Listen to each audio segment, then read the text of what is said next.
Hello. Well, we are at a real exciting point in the implementation of your travel tracker. All of the tables have been set up now, and we're almost ready to go live. Our next call will be to review the trip request forms and the trip ticket for the driver, maybe the permission slip if you guys are using that. So before we do that call, there is one thing I need for you to do, and that is to just review the approval flow for each of your locations, just to be sure that the right people are in the right places and the order is correct. Now, in order to do that, I'm going to show you two different things. I'm going to show you how you can look into each individual school's table, and I'm also going to show you how you can export all of the location information into a spreadsheet, which can make it a lot easier to view all of the different information in the tables. So to start off with, let's just look at one individual table at a time and look at what's in the table. So from your Setup Tables tab here, it's going to default you to your location. So you're going to see a list of all of the locations that we've set up for you. And you can click on any of these at any time to see the information for that individual school or location. So let's take a look at West Brunswick High School by clicking on the name of the school. It's going to open up that school's table. Now go ahead and click the edit button here, and that's going to put all the different information into a field, and I think it makes it a little easier to view. The top box is just all of the just the location information as far as like the address, so double check those, make sure that information is correct. The second section of the location table is your site level authority, and so you're able to see who we have set up as site administrators. There can be up to 4. Remember what the site administrators have visibility of everything going on at their district, and they do have approval authority for level 1 at their district or at their school. Sorry. We have the bookkeeper or whoever's paying invoices. We have child nutrition contacts. We can have up to 4. We have whoever the vehicle owner is at that school. It may be someone in transportation, or it may be a principal, assistant principal, the athletic director. Some districts may have a special needs owner. Your school nurses are listed. The contacts here, there can be up to 2. The order of the vehicle assignment, we've talked about that. When we assign vehicles, what's the first place, the first location of vehicles, and then can be up to 4 different locations where vehicles can be selected. So if you're using that, that would be there. Now this is the main thing that I want you to look at, and this is the approval flow.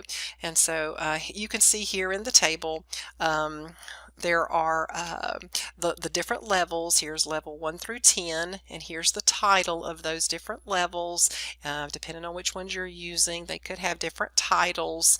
And then there's a column here for field trips and special needs trips, and this is the flow of approval set up in the locations for this school for field trips and special needs trips. So you can just look through those and make sure that it's going to be going to the right person for each level. So you can see their email address, and it goes in this order from level 1 to 2 to 3 to 4 and so on. Level 5 is funding, and so this level will come up on your request form. If a particular funding source is selected, that includes an approver, so that will pull that approver into this level.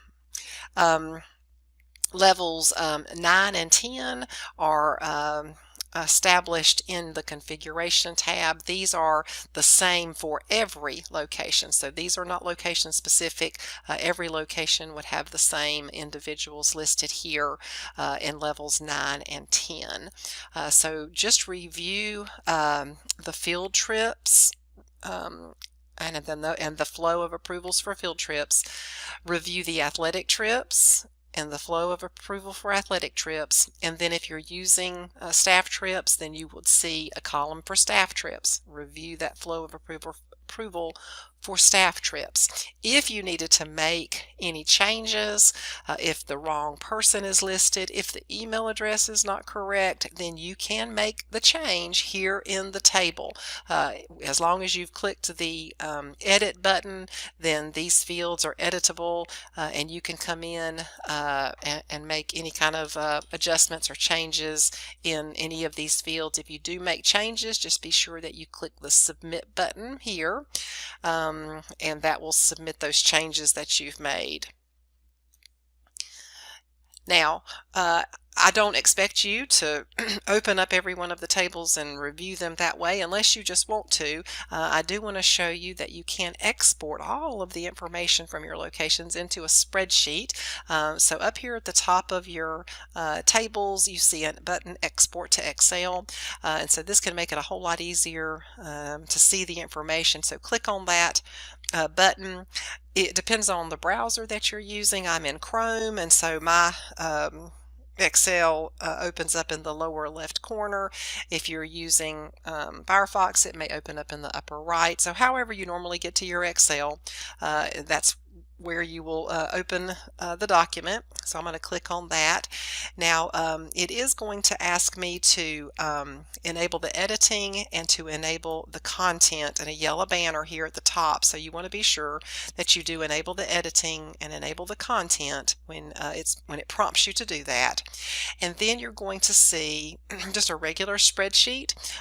It's going to include all of the locations, the abbreviations, who is the bookkeeper responsible for payment, who the owner is indicated as being at that particular location, if you have any nurses listed, the zones, and the status. Now, in order to add the other information from your location tables, you're going to use this green box and use the check boxes. So if you want to put in your address information, click on that, and notice it's going to add the 4 columns to include the address information, the site authority, those are your site admins, the approvers, we can check that box. It'll add in columns to bring in the approvers, and then your child nutrition, it'll bring that in, so you can check the boxes that you need to check.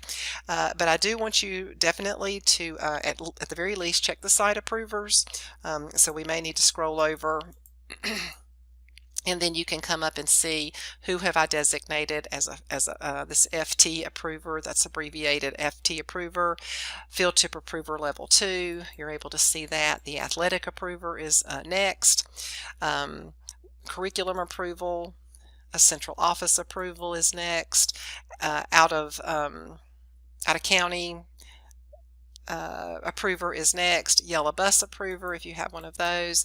This is the level 8 approver. That can vary. Field trip and athletic trip at level 8. Staff trip level 8.